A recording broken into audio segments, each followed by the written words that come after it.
Mari kita membuka kitab suci dan kita membaca dari pasal 6 Yohanes ayat 14 dan seterusnya. Yohanes pasal 6 dari ayat 14 dan seterusnya. Ketika orang-orang itu melihat mujizat yang telah diadakannya, mereka berkata, dia ini adalah benar-benar nabi yang akan datang ke dalam dunia. Karena Yesus tahu bahwa mereka hendak datang dan hendak membawa dia dengan paksa untuk menjadikan dia raja. Ia menyingkir pula ke gunung seorang diri. Dan ketika hari sudah mulai malam, murid-murid Yesus pergi ke danau, lalu naik ke perahu dan menyeberang ke Kapernaum. Ketika hari sudah gelap, Yesus belum juga datang mendapatkan mereka. Sedang laut bergelora karena angin kencang. Sesudah mereka mendayung kira-kira 2-3 mil jauhnya, maka melihat Yesus berjalan di atas air, mendekati perahu itu. Maka ketakutanlah mereka. Tetapi ia berkata kepada mereka, aku ini, jangan takut. Mereka mau menaikkan dia ke dalam perahu. Dan seketika juga perahu itu sampai ke pantai yang mereka tujui. Pembacaan kitab suci sampai di sini. Mari kita berdoa. Tuhan, pimpinlah pikiran dan hati kami. Berilah pencerahan melalui firman-Mu yang hidup. Dengan kuasa Roh Kudus, berilah kesadaran dan pengertian kepada kami untuk masuk ke dalam kebenaran Tuhan, dan iman kami boleh dipertumbuhkan. Dengar doa kami yang kami panjatkan dalam nama Yesus Kristus, penebus dan juru selamat kami yang hidup. Amin. Pasal 6 berbeda dengan pasal 5. Pasal 5 pasal yang membahayakan. Pasal 5 pasal permulaan Yesus harus mati karena sengaja. Yesus sengaja menyembuhkan orang sakit 38 tahun. Tidak sebelum 1 hari, tidak sesudah hari, tepat pada hari Sabat. Ini mengakibatkan dia akan ditangkap dan dia akan dihakimi, dia akan divonis sebagai orang yang menghujat Allah, orang yang menginjak-injak Taurat, orang yang melawan kebudayaan dan seluruh tradisi Yahudi. Tidak mungkin lagi dia diampuni karena dia sudah menghujat, menginjak dan menghina Taurat. Mengapa Yesus harus sengaja begitu? Karena dia tahu dia datang justru untuk mati.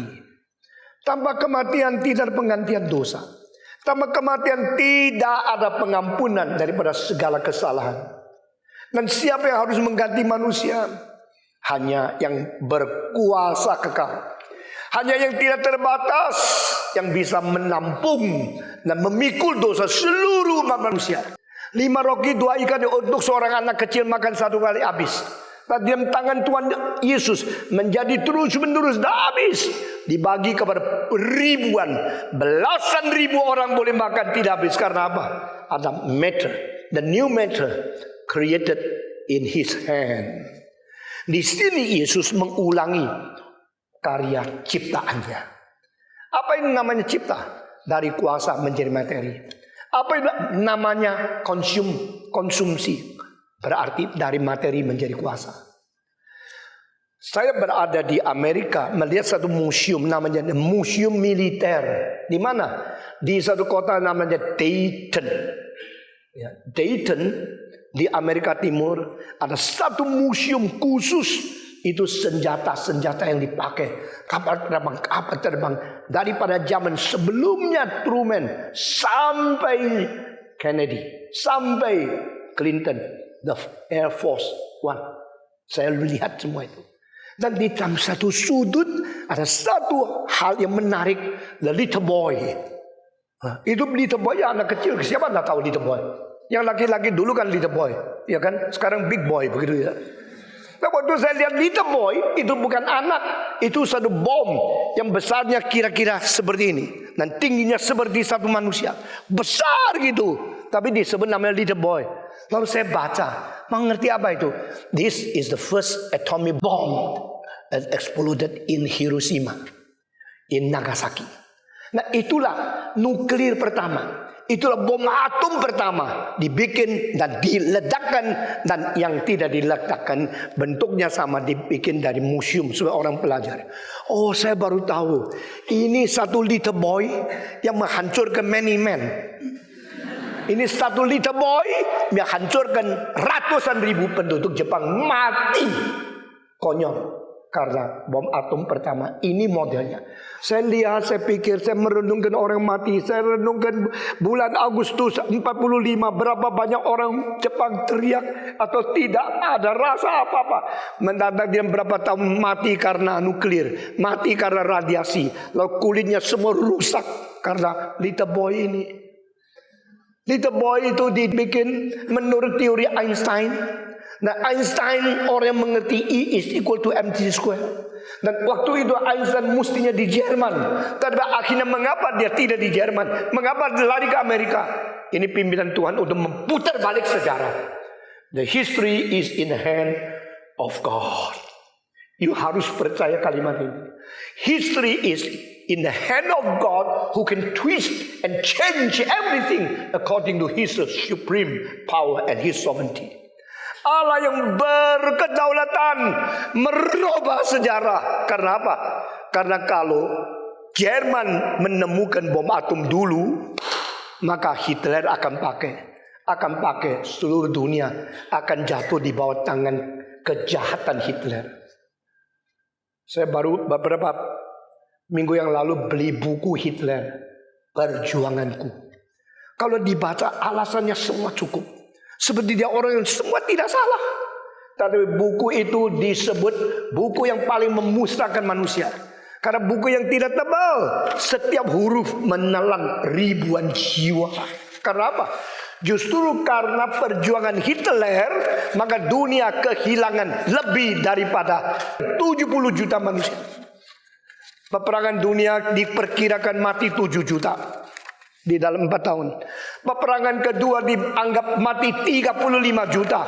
Tadi waktu saya berada di Rusia, berada di Belarus, berada di Kiev, mengabarkan Injil di kota-kota orang bekas atau mantan Soviet.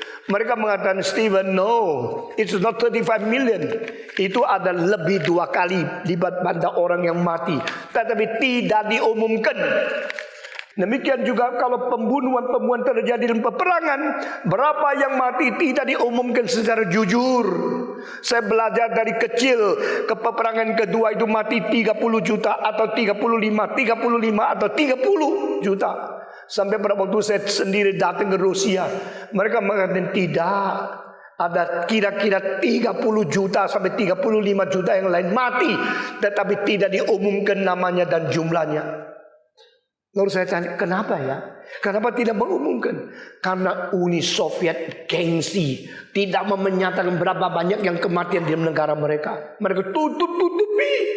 Tapi kami yang di Kiev, kami yang di Minsk, kami yang berada di Ukraina, yang berada di Belarus, itu dulu tergabung kalau Uni Soviet, tapi mereka benci Soviet. Itu sebab pada waktu Jerman datang mengepung kota-kota Kiev, Minsk, Belarus dan sebagainya, justru yang melawan itu bukan orang Jerman, orang Rusia sendiri bergabung dengan orang Minsk, orang Kiev bergabung dengan orang Jerman melawan orang Rusia. Mereka tidak mau di bawah Rusia, mereka mau independen. Sekarang Belarus sudah independen, sekarang Kiev, Ukraina sudah independen. Sekarang Georgia sudah independen, Kazakhstan sudah independen. Kenapa? Karena setiap bangsa mempunyai kebanggaan sendiri. Diikat dan dipaksa oleh Stalin. Tetapi setelah Stalin mati, mereka berusaha mau berontak, tapi tidak kuat. Di dalam peperangan kedunia, banyak orang Rusia dibunuh oleh orang-orang Uni Soviet, tapi tidak diumumkan. Akhirnya saya rasa kalau begini betul juga ya. Itulah sebabnya tidak heran itu Gorbachev mengaku ada 30 juta yang hilang. Kami belum pernah mengumumkan. Manusia begitu jahat. Jikalau andai kata umpama Jerman yang menemukan bom atom pertama, lalu ditaruh dalam tangan Hitler, dunia ini menjadi apa sekarang? Tidak ada orang tahu. Tidak ada orang tahu.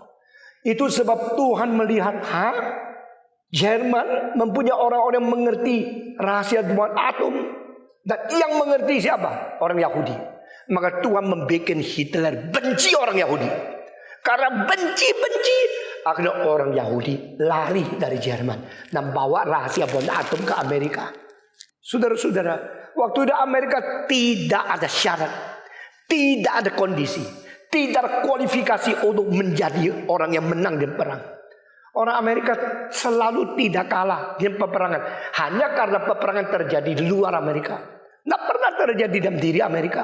Hanya satu kali dari 1861 sampai 1864. Yaitu peperangan Civil War. Utara dan selatan berperang karena pembelaan dan perlawanan terhadap sistem membudak orang Negro. Hanya kali itu peperangan terjadi di dalam tanah sendirinya Amerika. Peperangan saudara. Dan akibatnya setelah Utara menang, setelah Lincoln menang, langsung tidak lama kemudian Lincoln ditembak mati di satu teater di Chicago. Saudara-saudara, inilah Amerika. Peperangan ada di sini di sana. Begitu perang di Korea, akhirnya juga tidak tahu siapa menang. Dan General MacArthur dipanggil pulang oleh Truman.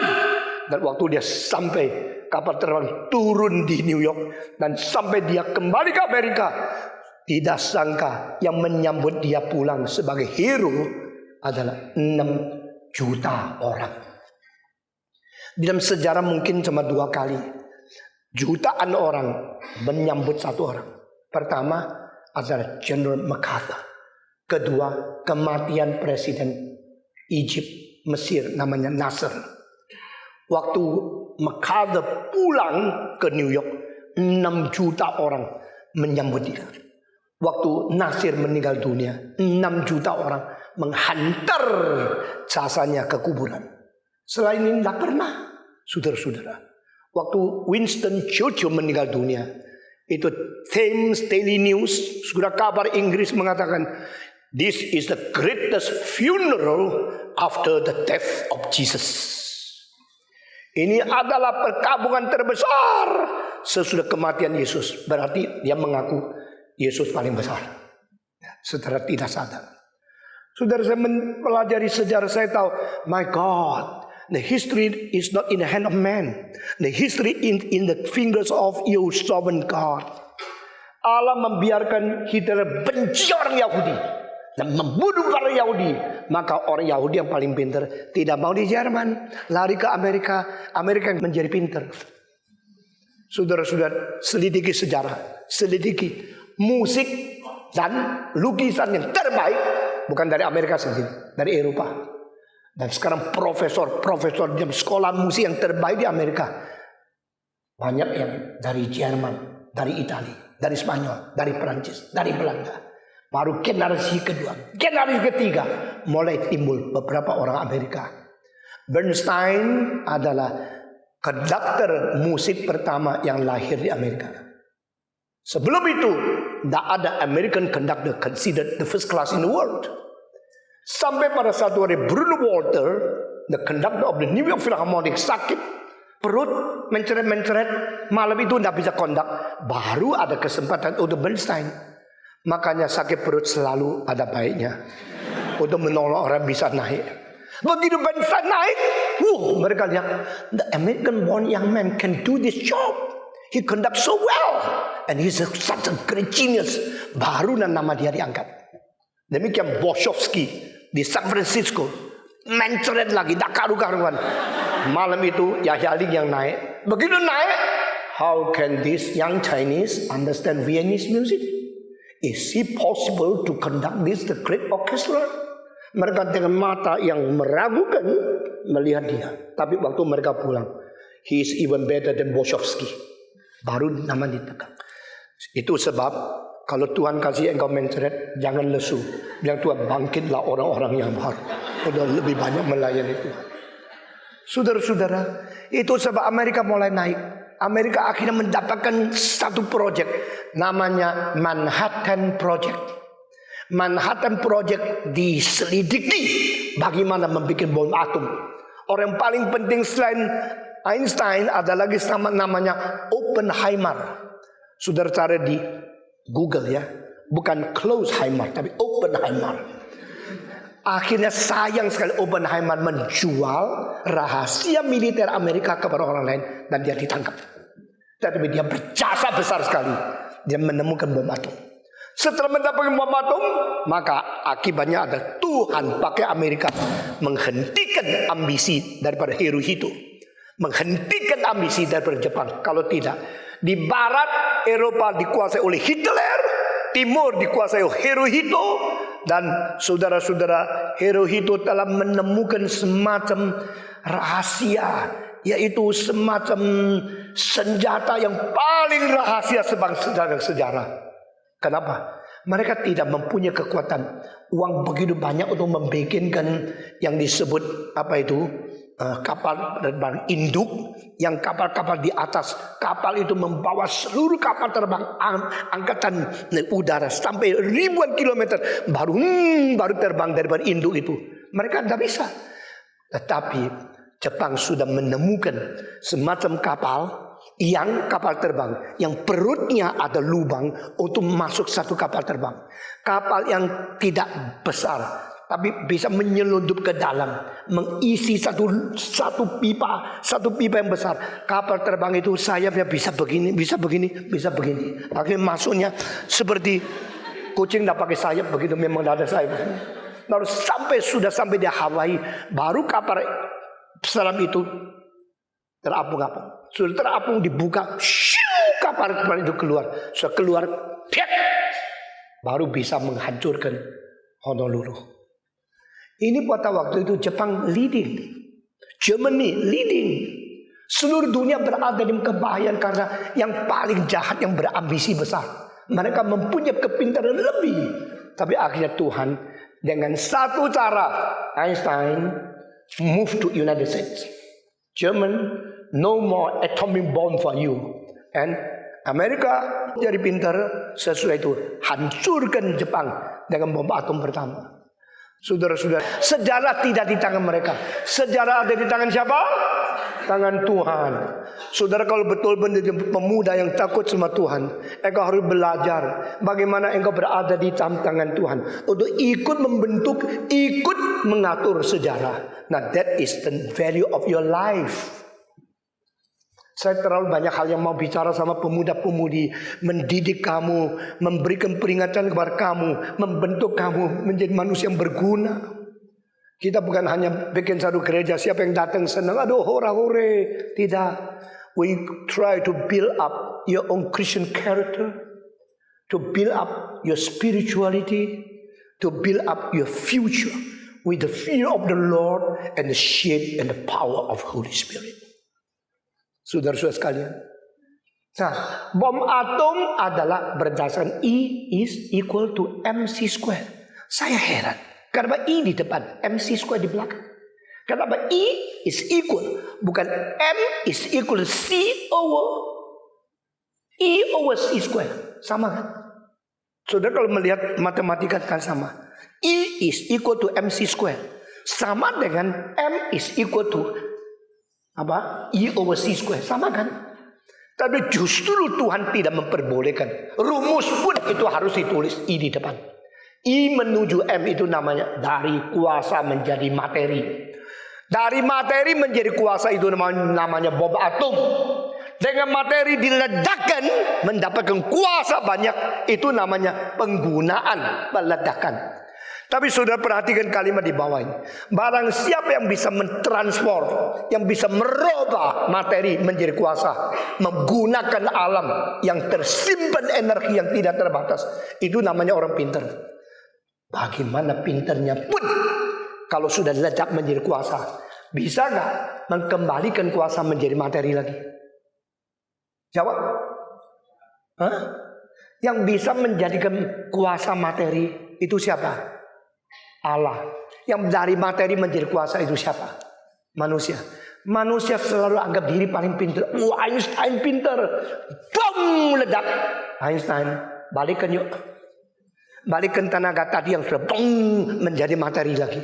Dia garuk kepala sampai mati belum habis kan. Nggak mungkin. Saudara-saudara, sebenarnya engkau melihat satu nyamuk, engkau kurang aja lu yang bikin saya tak bisa tidur, gatal sini gatal. Terus dia buka lampu, engkau mati. Sudah mati, lega sekarang. Kurang ngajar. Lu yang bikin saya tak tidur. Gitu ya. Gampang gak? Gampang dong. Engkau sudah habisin, kembali ke nyamuk, bisa gak? Yang sudah lemak semua itu, coba kembalikan. Jadi binatang ada mata, ada sayap, ada, bisa gak? Einstein pun gak bisa apa lu. Pasti lu gak bisa. Manusia cuma bisa pakai bensin, dipakai mendorong mobil. Bisa. Sudah selesai jadi bensin lagi. Nggak bisa. Uranium diledakkan menjadi bom atom. Bisa. Sudah meledakkan kembali menjadi uranium. Nggak bisa. Bikin udara polusi, banyak udara yang kotor. Bisa. Membersihkan, nggak bisa. Membikin bor, lalu minyak keluar, akhirnya pipanya bocor. Lalu sekarang seluruh bersihkan Gulf sudah cemar. Dan ikan-ikan bau tak enak. Imigrasi semua. Ikan kalau imigrasi tak perlu visa. Kamu perlu visa, susah sekali dapatnya. Lalu mereka mau kembali, coba bilang, ayo ikan hiu, balik ke sini yo. Dia bilang, no way, I will go forever. Kenapa? Very smelly. Saudara-saudara, manusia pintar ya. Abad ke-20, kemajuan teknologi, ilmu paling besar. Abad ke-20, manusia membunuh diri dan bumi ini menjadi tempat kuburan kita. Stephen Hawking mengatakan, probably not more than 200 years, human being can still survive on this earth. Mungkin tidak lebih dari 200 tahun, manusia masih bisa survive di dalam bumi. Saudara-saudara, sekarang di Shanghai panasnya, di Beijing panasnya, global warming terus meningkat. Setiap tahun suhunya tambah. Di dalam 50 tahun manusia hanya bisa pakai AC lebih banyak untuk bikin diri masih bisa hidup. Tapi AC lebih berjuta-juta unit yang dibikin udara makin panas. Ini bumi akan menjadi neraka. Manusia kira sendiri pintar. Yang benar-benar pintar hanya Tuhan. Engkau mau berdebat silakan. Sesudah debat tetap masuk neraka. Engkau melawan Tuhan silakan. Setelah melawan dia tetap mengadili kamu. Kita jangan anggap diri pintar. Mari kita menjadi orang rendah hati di hadapan Tuhan. Kalau seluruh dunia harus bertobat dari orang yang merasa diri pintar dulu. Kalau seluruh dunia harus menyesal daripada politikus, presiden, jenderal yang sembarang merusak dunia ini. Saya sudah berkata di dalam khotbah saya, jikalau di Indonesia tidak ada jenderal bertobat, tidak ada pejabat yang rusak yang mengaku dosa, Indonesia tidak ada hari depan. Mesti ada konglomerat yang mati, mesti ada jenderal yang dipenjarakan, baru Indonesia bisa menjadi baik. Semua merebut kekayaan, menjadikan diri kaya lalu sombong kaya. Kekayaan dari mana? Dari penipuan, dari ketidakjujuran. Dan yang tipu kenapa? Karena business school dari Harvard. Karena paling pintar mengkeruk uang dari rakyat, paling pintar memperkaya diri, tapi akhirnya merusak nasib seluruh dunia. Inilah manusia. Saudara, Yesus mengulangi, membagikan 5 roti 2 ikan untuk pamerkan, I am God, I'm the creator.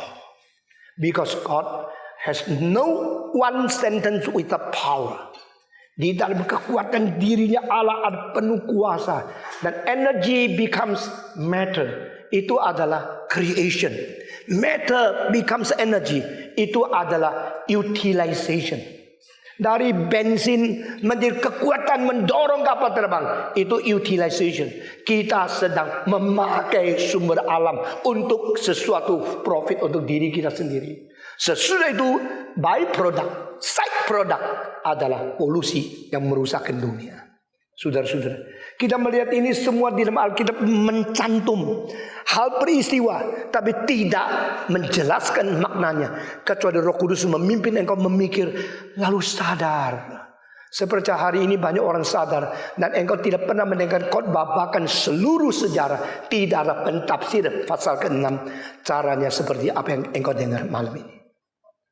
God once again demonstrate His deity and His power of the nature of God to create from nothingness. 5 roti 2 ikan bukan soal kecil. 5 roti 2 ikan itu menyatakan Yesus adalah Allah. Yesus adalah pencipta. Yesus adalah sumber anugerah. Yesus adalah inisiator. Yesus adalah yang memberikan cinta kasih, membereskan persoalan-persoalan manusia. Sayangnya orang yang sudah makan tidak lihat kuasa Allah, cuma lihat boleh juga jadi Kristen dapat roti kok. Nah, ini kekristenan hancur di situ. Sekarang ada pendeta yang mengajarkan kebenaran yang sungguh-sungguh tapi sulit didengar. Ada pendeta yang mengajar, ayo jadi Kristen nanti kaya loh, jadi Kristen nanti makmur loh. Teologi kesuksesan, teologi kemakmuran telah meracuni kekristenan. Pendeta-pendeta yang mengajak orang menjadi orang Kristen dengan janji semua penyakit akan sembuh. Asal percaya, engkau pasti kaya. Mereka harus masuk neraka. Saudara-saudara, jikalau tidak ada sekelompok pemuda yang sadar dan bertekad bulat untuk melawan arus yang rusak, kekristenan tidak ada hari depan. Di Indonesia sudah terlalu banyak pendeta-pendeta yang kejebak teologi kesuksesan, teologi kemakmuran. Mereka kelihatan waktu begitu baik, begitu cinta Tuhan, begitu berkembang gereja besar-besar, termasuk New Creation, termasuk City Harvest di Jakarta. Saya berkata kepadamu, kalau doktrinnya salah, gereja makin besar makin malu, bukan makin bahagia, bukan makin sukses.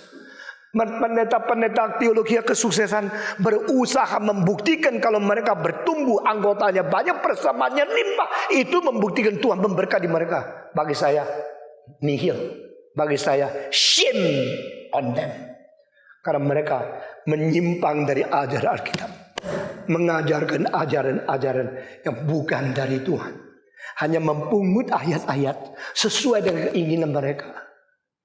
Mereka percaya menjadi anak daripada raja atas segala raja seharusnya kaya, tidak boleh miskin.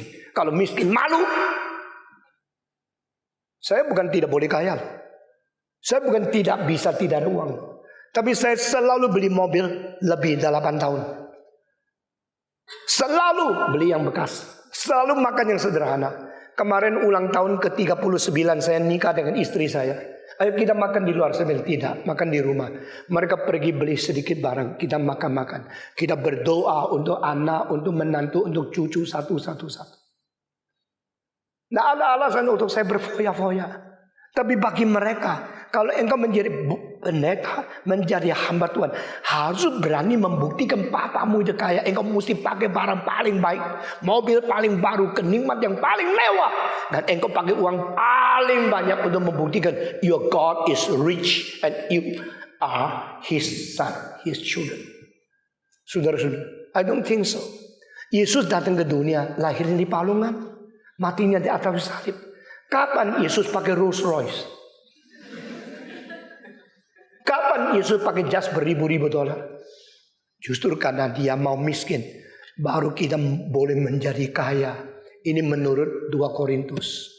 Kalau saya mau kaya gampang. Kalau mau saya hidup enak, tidak sulit. Banyak orang kaya yang sangat menghormati saya. Kalau saya mau buka mulut gampang. Tapi saya lebih baik lapar mati, tidak minta-minta sama orang kaya. Saya lebih menjalankan kehendak Tuhan sampai menjadi orang sederhana, tapi tidak menjilat dan tidak menggoyang ekor untuk orang kaya. Saudara-saudara, Yesus Kristus datang ke dalam dunia, dia mempamerkan dia adalah Allah, tapi Allah yang miskin di dunia. Dia adalah pencipta yang sendiri berpuasa 40 hari 4 malam. Dia adalah sumber kekuatan dan energi yang tidak habis-habis. Sehingga menciptakan begitu banyak materi. Energy is equal to measurement. Energy is equal to matter. Daripada energi transform menjadi matter, itu namanya ex nihilo. Itu namanya cipta. Yesus mencipta begitu berkuasa, tapi dia justru sendiri lapar. Justru dia sendiri capek tidur di kapal. Pada waktu dia terlalu letih, terlalu lesu. Dia hidup menjadi inkarnasi. Masih ingat saya khotbah tempoh hari di dalam hari Natal, raja yang miskin, masih ingat? Raja yang miskin. Saya tadi koreksi satu hal ya. Orang mengatakan kita anak raja dari segala raja. King of Kings siapa? Siapa raja di atas segala raja? Jawab, Yesus. Lalu kita anaknya. Coba kasih tahu saya di mana ayat kita anak Yesus. Itu kalimat sama sekali salah. Kita tidak pernah disebut Alkitab anaknya Yesus. Yesus tidak ada anak, ada adik.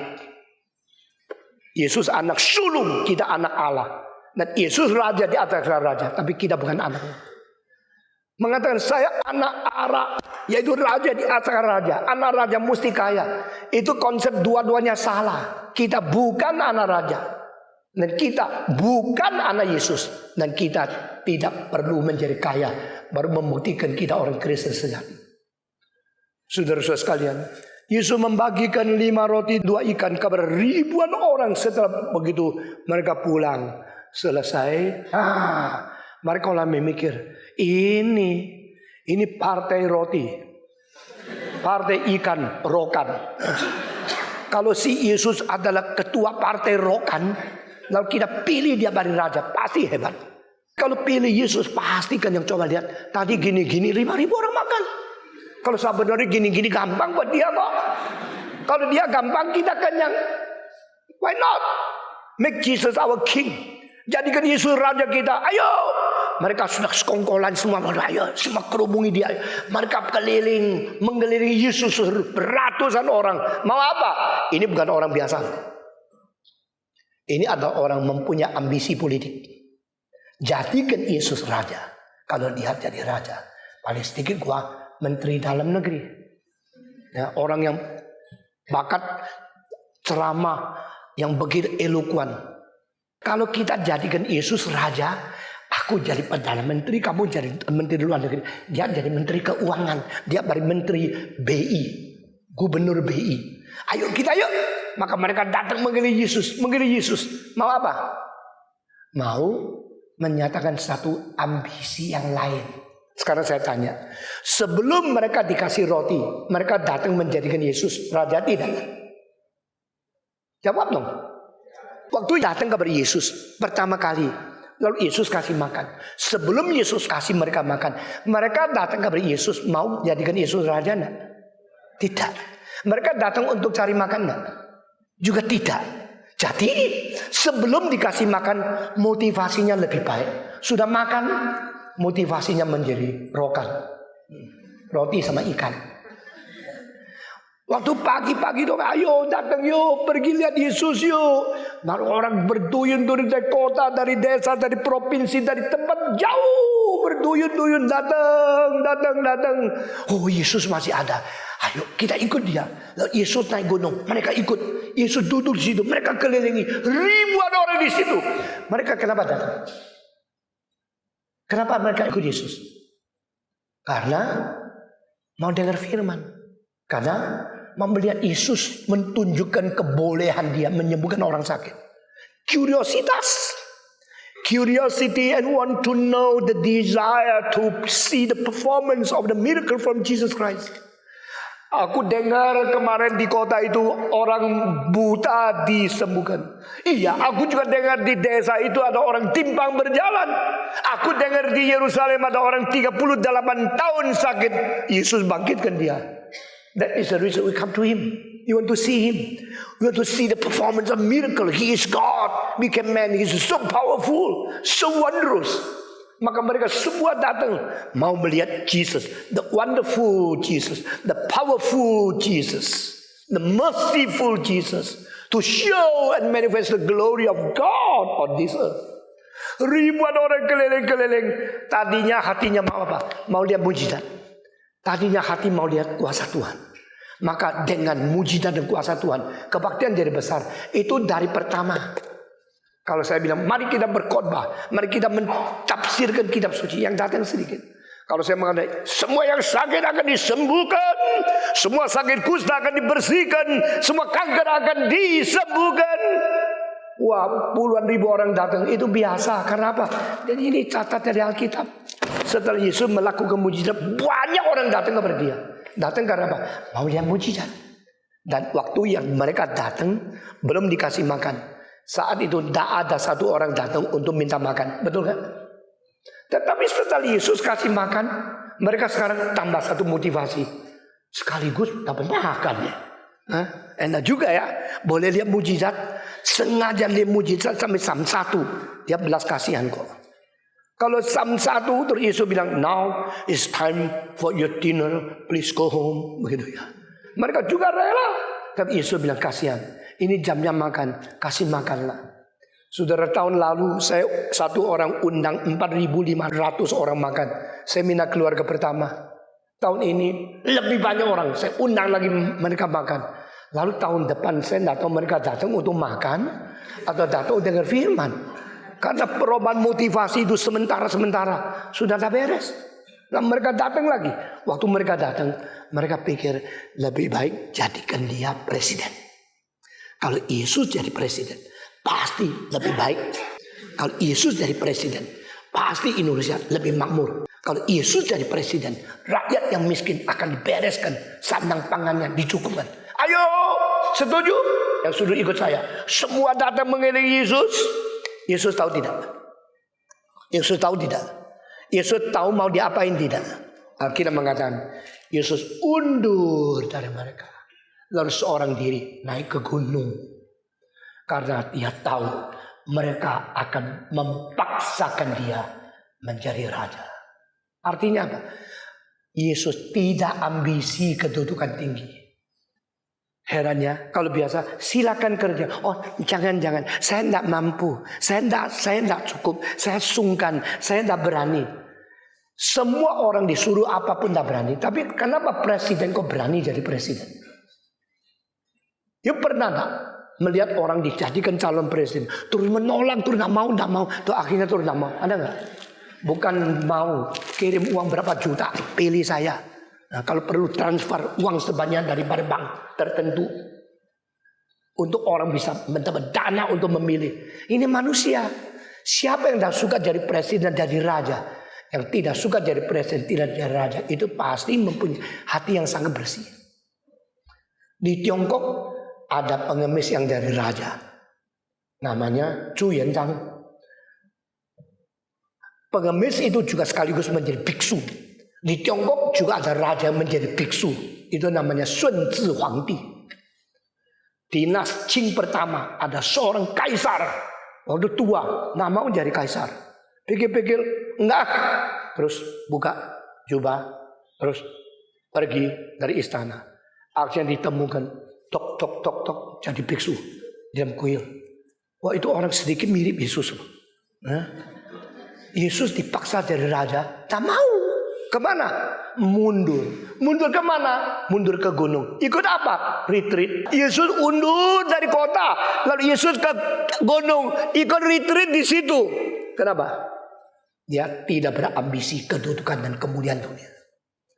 Di dunia ini terlalu banyak orang rindu, kepingin dipilih, kepingin menonjol, kepingin berkuasa, kepingin uang. Rakus tidak habis-habis.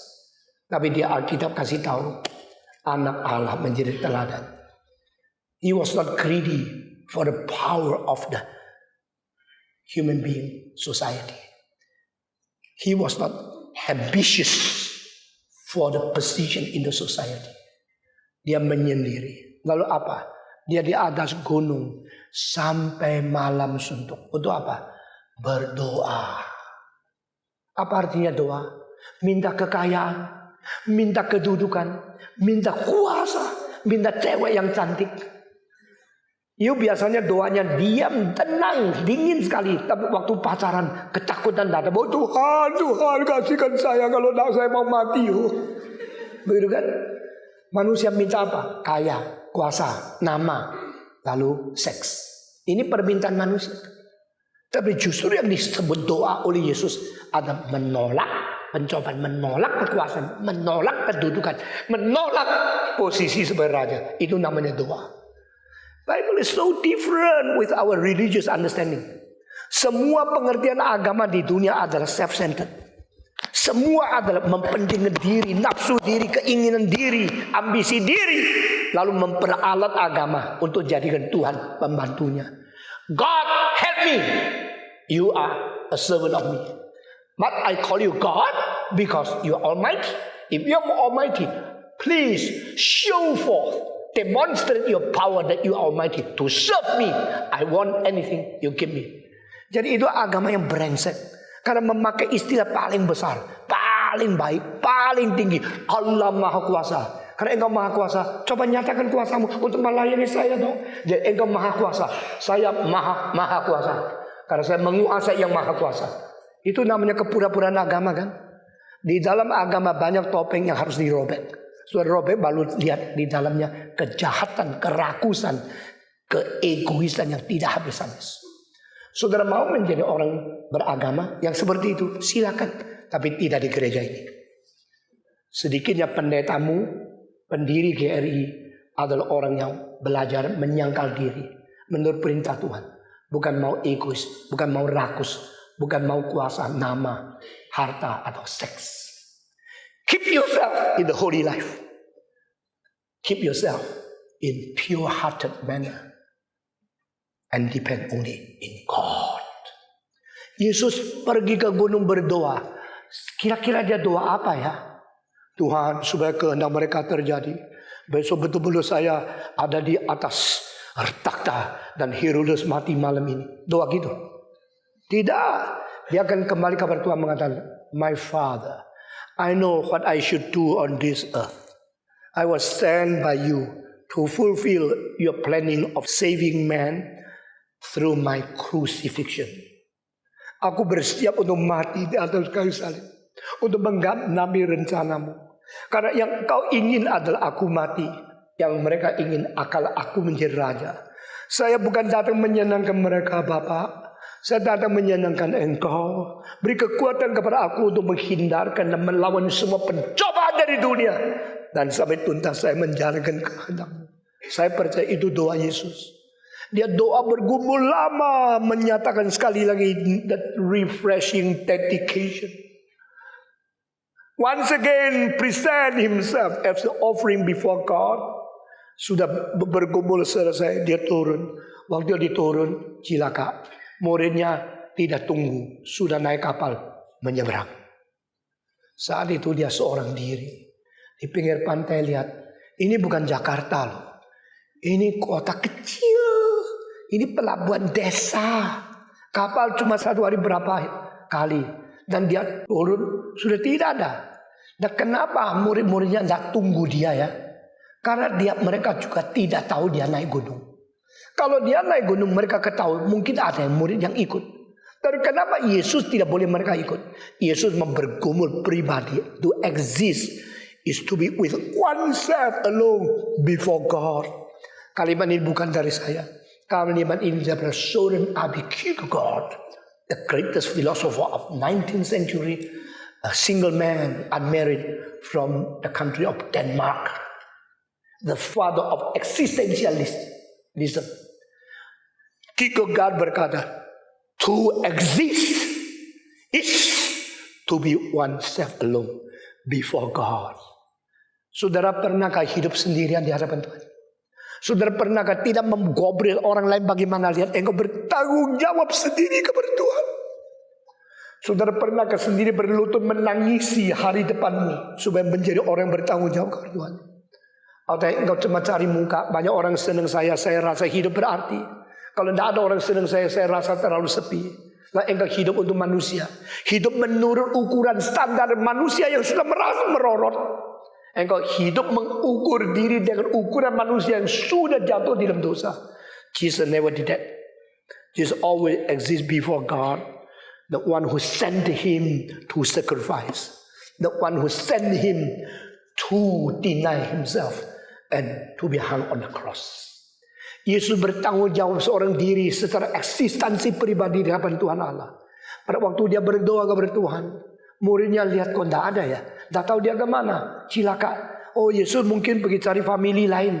Mungkin hari ini tidak pulang ke Galilea seberang sana. Oke kita berangkat. Lalu tunggu lama, mungkin tunggu 2 jam. Tunggu dia 3 jam. Yesus tidak ada. Mereka berangkat. Sudah mereka berangkat. Yesus selesai doa turun. Tidak ada orang. Bagaimana? Yesus tidak menerima puja-puji, sembah sujud, dan penawaran kedudukan tinggi dari orang berdosa. Yesus tidak tergoda oleh kedudukan, kekayaan, dan nafsu dunia. Yesus bertanggung jawab kepada Tuhan. Dan Yesus juga dilupakan oleh muridnya, ditinggalkan di situ. Saat ini sekali lagi dia menunjukkan kuasanya melebihi daripada daya tarik kreativitas. Dia berjalan di permukaan air. Ini semua membuktikan dia adalah Allah. Dan pada waktu dia berjalan sampai kira-kira berkilo-kilometer, 3 mil Alkitab, bertemu dengan kapal yang sudah jalan duluan. Berarti kecepatan Yesus lebih dari kapal kan? Mereka berangkat duluan kan? Dan dia datang. Ini kuasa luar biasa. Engkau mungkin tidak gampang percaya. Saya simpati sama kamu. Rasio kita jalan mengerti bagaimana bisa jalan di atas air. Orang liberal mengatakan karena batu-batu banyak, air tutup dan dia injak di batu-batu kelihatan di permukaan air. Itu invensi mereka sendiri yang besok akan dihukum oleh Tuhan. Saya tidak ikut campur. Dan saya berkata kepadamu, Alkitab mengatakan Yesus berjalan di air dan akhirnya dekat dengan kapal itu. Kalau menurut apa yang ditafsirkan oleh orang liberal, maka Yesus pasti mesti pakai sepatu yang tebal. Karena jalan di atas batu itu lincip-lincip bisa luka luar biasa. Dan harus pelan-pelan. Mana bisa mengejar kapal punya kecepatan. Itu semua omong KOSONG, kosong. Omong kosong. Yesus sekali lagi mendemonstrasikan kuasa ilahi. Tetapi dia mendemonstrasikan kuasa ilahi tidak menunggu banyak orang lihat. Kalau ada orang mempunyai kebolehan, tunggu. Sudah banyak orang baru nyatakan. Kalau tidak ada orang, diam-diam saja. Yesus justru di dalam tempat ribuan orang perlu makan, dia demonstrasi kuasa ilahi. Pada waktu malam-malam gelap tidak ada orang lihat, dia tetap demonstrasi kuasa ilahi. Karena dia hidup bukan untuk dilihat manusia. Dia hidup untuk Tuhan. Lalu pada waktu dia berjalan di atas muka air dekat dengan kapal, orang-orang itu mendayung susah belum sampai-sampai. Sudah berjam-jam susah dah sampai-sampai. Kayak engkau macet di Jakarta dah sampai-sampai. Tempoh hari saya ke Pondok Indah, ada kebaktian. Nah saya naik mobil sampai dekat Pondok Indah. Waduh, macetnya 1 menit 2 meter. Berhenti. Sebentar lagi berhenti lagi. Saya bilang, mari kita jalan kaki yuk. Patong kenapa? Nggak mau main mobil? Bukan. Mobil kayak kuro-kuro, saya nggak mau. Pasti lebih cepat saya jalan kaki daripada mobil. Nanti suruh dia ketemu kita di situ saja. Saya jalan kaki terus sampai di dekat Pondok Indah. Ada seorang Patong naik. Saya tidak bawa uang ngojek kok. Saya lihat kok mukanya seperti kenal. Murid institut. Patong naik sini ya. Saya bilang engkau tukang ngojek. Bukan. Saya disuruh pengurus datang menjemput Patong lebih cepat. Waktu itu saya jalan di tengah-tengah mobil. Dan asapnya asap mobil begitu bau. Saya baru tahu. Aduh, ini udara terlalu polusi. Kita tutup, ada sapu tangan. Saya tidak bawa sapu tangan, hanya ada satu tisu yang tipis. Dia kasih saya sapu tangan, saya tutup di sini. Dan dia mengatakan satu kalimat, saya terharu sekali. Patong kita bertahun-tahun cuma sekali, tapi orang yang berjualan di sini saben hari terimanya udara seperti ini. Itu namanya rakyat. Kamu kenal rakyat sih? Kamu kalau hidup untuk siapa? Untuk presiden, atau untuk gubernur, atau untuk jenderal, atau untuk rakyat? Kamu kalau sudah sukses, kalau sudah sekolah, mau melayani rakyat, mengurangi kesengsaraan mereka, atau hanya mau kaya sendiri, menjadi konglomerat yang hebat, tapi semuanya hanya untuk dirimu sendiri. Hei, kamu pemuda mau jadi apa?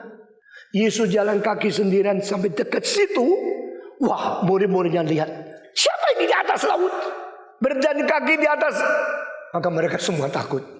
Dari ayat ini saya tahu, Rasul pun takut setan. Ya, Kalau engkau bilang, Pak Dong, saya malam tidak berani tidur sendiri, saya tidak akan tegur kamu. Saya akan baca ayat ini. Tidak heran, Rasul pun takut setan. Kalau Rasul takut setan, you tidak usah minder. Aduh, saya ini kurang iman loh. Aduh, Alkitab mengatakan, percaya saja, jangan takut. Sebenarnya saya takut saja, jangan percaya. Saya selalu kurang iman, bagaimana? Jangan heran. Kalau rasul-rasul pun takut setan, apalagi kamu. Itu wajar. Saya takut setan, itu wajar. Semua 1, 2, 3. Nggak berani ngomong. Petrus pun takut setan. Dan mereka adalah orang yang sudah terbiasa, bertahun-tahun berpengalaman mendayung di atas Tiberias, di atas permukaan laut daripada Galilea. Tetapi tidak pernah malam-malam lihat satu orang mendekati, jalan di atas air. Waduh, ini apa ini? Mereka lagi ragu-ragu. Mendadak ada suara, inilah saya. Semua orang namanya saya loh. Kalau ada orang ketuk pintu yang katanya siapa? Ada yang jawab dia. Nggak ada kan? Kalau orang ketuk pintu yang katanya siapa itu? Pasti jawab saya. Kalau semua namanya saya, di dunia ini ada 66,8 miliar orang namanya saya loh. 6,8 saya. Kok bisa tahu saya ini saya yang mana? Saya Londo, atau saya Jawa, atau saya Madura, atau saya Singlish. Bagaimana tahu ini saya siapa? Akulah dia. Jangan takut. Memang Tuhan ajaib. Tuhan membentuk tali suara manusia dengan ciri khas individualistik. Herannya, kalau engkau dengar biola ya, bisa dengar ini kira-kira Stradivarius atau Guarneri atau Amati atau bikinan China, made in China. Tapi engkau tidak bisa ya mendengarkan ini Stradivarius yang namanya Mesias atau Guarneri namanya Ket Yesus atau siapa. Tidak bisa. Karena apa? Karena tidak individualistik, tidak individualistik karakternya. Tapi Tuhan cipta manusia, suaranya lain. Stephen Tom bilang saya, ini tenor, itu bariton, ini bass, itu soprano. Semua lain. Waktu mereka dengar Yesus bilang saya, wah tahu ini Yesus. Aduh dosanya besar loh. Menjadikan Yesus setan kurang ajar. Yang kerja Yesus dianggap setan. Nah saudara-saudara, tapi Tuhan tidak marah. Tuhan mengampuni dia. Jangan takut. Tuhan selalu membangun. Tuhan selalu bersifat konstruktif. Waktu engkau ragu-ragu, diteguhkan. Waktu engkau takut, diberikan iman. Jadi jangan takut. Adalah saya. Kalau Yesus dan mereka sama-sama menuju ke seberang sana. Bersatu lagi. Saudara, saya bicara sama kamu. Setelah mereka ke sana, orang di seberang sini tetap cari. Karena mereka ambisinya dunia. Ambisinya materi. Ambisinya faedah, profit. Orang yang bersemangat mau dapat profit, rajinnya luar biasa. Nah, ada orang karena mau cari uang, merantau sampai 30.000 kilometer. Saya di Spanyol melihat orang Unco. Di Milano melihat orang Unco. Di Barcelona melihat orang Unco. Waktu begitu berani melintasi laut, benua, gunung, negara, dan sampai negara yang jauh. Orang Unco suka berdagang, pintar berdagang. Tapi bahasanya, aduh, kalau you dengar dia bahasa Spanyol, lu kira dia Perancis.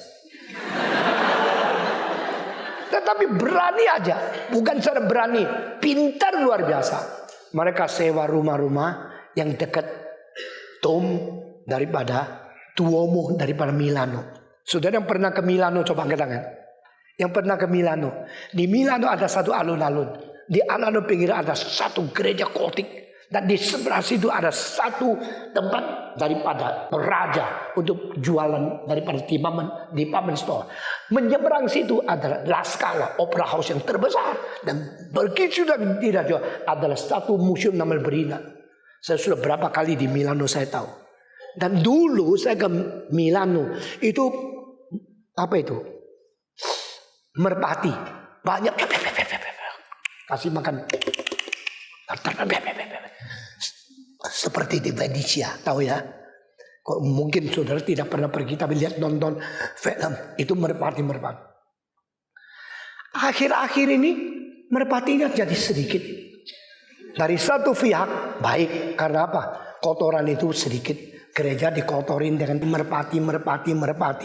Jadi itu menjadi alun-alun yang sedikit itu bau merpati begitu ya.